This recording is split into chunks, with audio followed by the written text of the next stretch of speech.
Dubai টি-10 লিগে সাকিব আল হাসানের দুর্দান্ত বোলিং পারফরম্যান্স। 2 ওভারে 15 রান দিয়ে তুলে নিয়েছেন 2 উইকেট। প্রথমে ব্যাট করতে নেমে বাংলা টাইগার্সের ব্যাটসম্যানরা নির্ধারিত 10 ওভারে তোলেন 106 রান। জবাবে বল করতে নেমে শুরুতেই বিপাকে পড়ে বাংলা টাইগার্সের বোলাররা।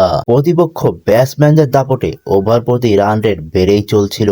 তবে সাকিব আল হাসান প্রথম ওভারেই ফাফ ডুপ্লেসির গুরুত্বপূর্ণ উইকেট তুলে নিয়ে দলকে ভালো সূচনা এনে দেন। এরপরে অন্যান্য বোলাররা ধারাবাহিকভাবে রান দিতে থাকলে সাকিব আবার বোলিংয়ে ফিরে এসে আরও একটি গুরুত্বপূর্ণ উইকেট তুলে নেন।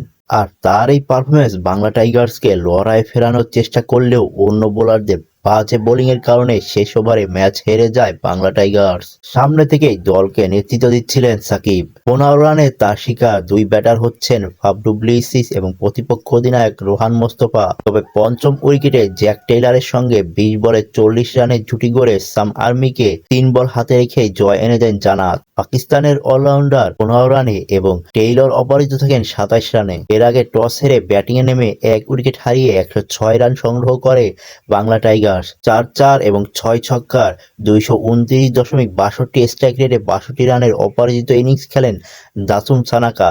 কিন্তু ম্যাচ হারায় তার বিধ্বংসী ইনিংসটি কাজে আসেনি দলের। অন্যদিকে 35 রানে অপরাজিত ছিলেন হজরতুল্লাহ জাজাই।